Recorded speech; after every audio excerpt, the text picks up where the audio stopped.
guys! Welcome to my vlog! Subscribe na! Okay. Ngayon guys, ituturo ko po sa inyo kung paano magawa ng magic mug. Okay. So, gawin na natin. Huwag guys. So, ang mga equipments or mga things na dapat nyong gawin, dapat nyong i-prepare is itong sublimation mug. Okay, sublimation mug na magic mug. Okay guys, makakabili kayo doon sa supplier nyo. Okay. Tapos, mag-print kayo ng sublimation paper. Okay, sublimation paper na may picture ko. Okay, dahil may order ako, so, ipiprint na natin to. Pero bago yan lahat, ito guys, ilagay ito dito sa magic mug. Okay. Yan. I-make sure lang ninyo na pantay. Okay.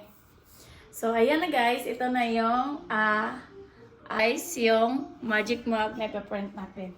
So, wait. Nagpainit na ako.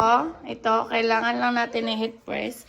So, yung ano ko is 320 to 320. Tapos, yung seconds is 120 para hindi siya masyadong masunog. Okay. Depende na yun sa inyo guys kung ano yung ilalagay niyo. Ano yung temperature ng mug ninyo. Tapos, ito, wait.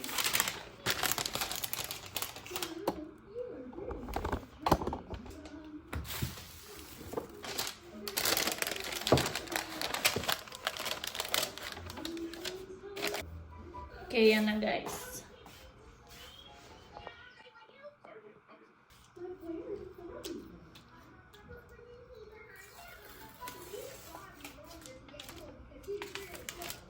Okay.